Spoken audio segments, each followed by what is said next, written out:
గురుగారు, ప్రతి సంవత్సరము మనము దేవి శరన్నవరాత్రి ఉత్సవాలు జరుపుకుంటూ ఉంటాము. అసలు ఈ శరన్నవరాత్రులు ఎప్పుడు ప్రారంభమయ్యాయి? అసలు ఒక సంవత్సరంలో ఎన్ని నవరాత్రులు వస్తాయి? ఈ ఆశ్వయుజ మాసంలో వచ్చేటువంటి దేవి శరన్నవరాత్రి ఉత్సవాలకు ఉన్నటువంటి ప్రాముఖ్యత ఏమిటి? చక్కటి ప్రశ్న. ముందుగా దేవి నవరాత్రి ఉత్సవాలు ఎప్పుడు ప్రారంభం చేయబడ్డాయి? అనాది కాలం నుండి ఈ దేవీ నవరాత్రి ఉత్సవాలు జరపబడుతూ ఉన్నట్లుగా మనకు శాస్త్రాధారం ఉన్నది. దేవి భాగవతంలో కూడా చెప్పబడినటువంటి విషయం. సురథుడు అనేటువంటి మహారాజు అమ్మవారిని అర్చించి తాను పోగొట్టుకున్నటువంటి సామ్రాజ్యాన్ని తిరిగి పొందినట్టుగా, అమ్మవారి అనుగ్రహాన్ని పొందినట్టుగా చెప్పబడ్డది. అదేవిధంగా సమాధి అని పేరు కలిగిన ఒక వైశ్యుడు కూడా అమ్మవారిని ఆరాధించి జ్ఞానాన్ని పొంది మోక్షాన్ని పొందినట్టుగా చెప్పబడ్డది. ఇట్లా చూస్తే మనకి దేవీ భాగవతంలో రామచంద్రమూర్తి, శ్రీరామచంద్రమూర్తి కూడా అమ్మవారి నవరాత్రి ఉత్సవాలు నిర్వహించినట్లుగాను, అదేవిధంగా మనకి ద్వాపర యుగంలో కృష్ణ పరమాత్ముడు దేవీ నవరాత్రి ఉత్సవాలు జరిపినట్లుగా చెప్పబడింది దేవీ భాగవతంలో.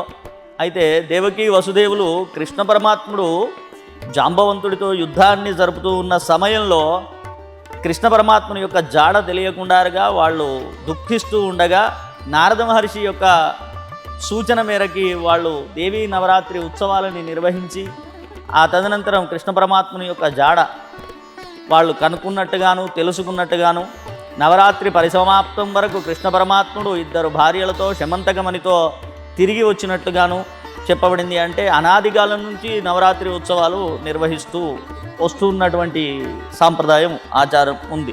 అంటే త్రేతాయుగం నుండే మనకి ఈ దేవి శరన్నవరాత్రి ఉత్సవాలు అనేటువంటివి జరుపుకోవడం ప్రారంభమైంది. అంతే కదా. దసరా రోజు మనం జరిపే శమీ పూజలో చెప్పే శ్లోకంలో శమీ శమయతే పాపం శమీ శత్రు వినాశనం అర్జునస్య ధనుర్ధారి రామస్య ప్రియదర్శిని. రామస్య ప్రియదర్శిని అని మనము శ్లోకం ప్రతి సంవత్సరం చెప్పుకుంటూ ఉంటాం కదా శమీ పూజలో. అంటే రామచంద్రమూర్తి కూడా ఈ శమీ పూజ చేశాడు విజయదశమి అని. అప్పటికే నవరాత్రి ఉత్సవాలు నిర్వహించబడితేనే కదా విజయదశమి అనే పేరు అక్కడ సంప్రాప్తించింది అని. కాబట్టి రామచంద్రమూర్తి కూడా ఈ నవరాత్రి ఉత్సవాలని నిర్వహించబడినట్టుగా అనాది కాలం నుంచి ఎంతోమంది నవరాత్రి ఉత్సవాల్లో అమ్మవారిని అర్చించి పూజించి వారి కోరికలను ఈడేర్చుకొని అమ్మవారి అనుగ్రహాన్ని పొందుతూ ఉన్నారు. సంవత్సరంలో ఎన్ని నవరాత్రి ఉత్సవాలు వస్తూ ఉంటాయి? ఇప్పుడు మనము దేవి శరన్నవరాత్రులు ఆశ్వయుజ మాసంలో జరుపుకుంటూ ఉన్నాము. అదేవిధంగా మనకి చైత్ర మాసం మొదలు పాల్గొన మాసం వరకు కూడా ఈ 12 నెలల కాలంలో ఎన్ని నవరాత్రులు వస్తాయి? దేవి భాగవతమే దీనికి ఆధారంగా ఉన్నది.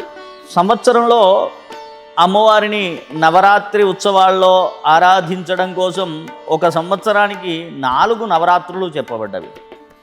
అందులో మొదట వసంత నవరాత్రులు అని, ఆ తర్వాత ఆషాఢ నవరాత్రులు అని, తర్వాత శరన్నవరాత్రులు బహుళ ప్రాచుర్యంలో ఉన్నటువంటి విజయదశమి ఈ నవరాత్రులు, ఆ తర్వాత మాఘమాసంలో వచ్చేటువంటి శశిర నవరాత్రులు అని 4 నవరాత్రుల్లోనూ 4 మార్లు అమ్మవారిని నవరాత్రి ఉత్సవాల్లో ఆరాధించేటువంటి ఒక ఆచారము ఉన్నది. అందులో వసంత నవరాత్రులు, ఆషాఢ నవరాత్రులు, మాఘ నవరాత్రుల కంటే కూడా ఈ శరన్నవరాత్రులు బహుళ ప్రాచుర్యాన్ని పొంది అనేక మంది చేత నిర్వహింపబడుతూ లోకంలో ప్రచారంలో ఉన్నటువంటి నవరాత్రులు. ఈ మధ్యకాలంలో వారాహి నవరాత్రులు, ఆషాఢ నవరాత్రులు ఏవైతే ఉన్నాయో వాటిని గుప్త నవరాత్రులుగా, ఈ మూడింటిని కూడా గుప్త నవరాత్రులు అనే పిలిచేది. ఈ శరన్నవరాత్రులకి మాత్రమే గుప్త నవరాత్రి అనే పేరు లేదు. కానీ వసంత నవరాత్రులు అయినా, ఆషాఢ నవరాత్రులైనా, మాఘ నవరాత్రులకి కూడా గుప్త నవరాత్రులు అని, ఎందుకంటే చాలా కొద్ది మంది మాత్రమే ఆచరించేటువంటివి కాబట్టి గుప్త నవరాత్రులు అని.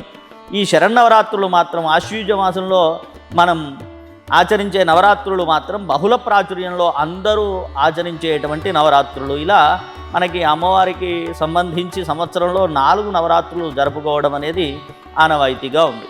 4 నవరాత్రులలో ఇప్పుడు ఆశ్వయుజ మాసంలో వచ్చేటువంటి దేవి శరన్నవరాత్రులు ఎంతో ప్రాశస్త్యాన్ని పొందాయి అన్నారు. ఈ నవరాత్రులలో అమ్మవారు ఏ ఏ రూపాలలో మనకి దర్శనమిస్తూ ఉంటారు?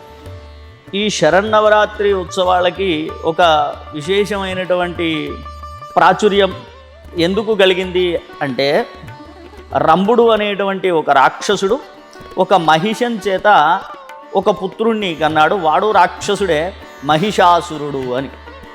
ఈ మహిషాసురుడు ఘోరమైనటువంటి తపస్సు చేసి వరాన్ని పొందాడు.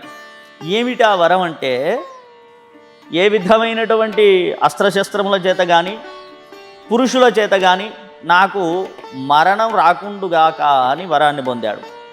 స్త్రీలంటే అల్పశక్తివంతులని వాడి భావం.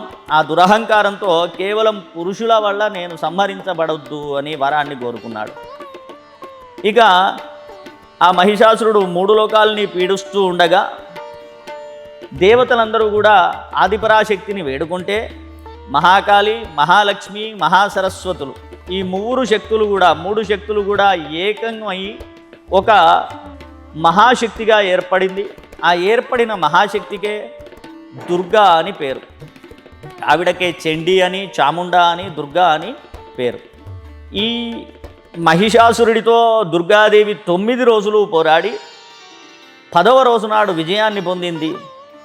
కాబట్టి నవరాత్రులు, ఈ శరన్నవరాత్రుల్లో ఈ 9 రోజుల్లో అమ్మవారు ఆ రాక్షసుడితో వివిధ రూపాలని ధరించి యుద్ధాన్ని చేసి దశమి నాడు విజయాన్ని పొందింది. కాబట్టి విజయదశమిగా మనం ఆచరించడం అనేది వస్తూ ఉన్నది. కాబట్టి ఈ 9 రోజులు ఏవైతే ఉన్నావో ఇవి బహుళ ప్రాచుర్యాన్ని పొందాయి. తద్వారా అనేకులు ఈ నవరాత్రి ఉత్సవాలని ఆచరిస్తూ ఈ 9 రోజుల్లో భక్తి శ్రద్ధలతో అమ్మని యథాశక్తిగా పూజించి అమ్మవారి అనుగ్రహాన్ని పొందుతూ ఉన్నారు.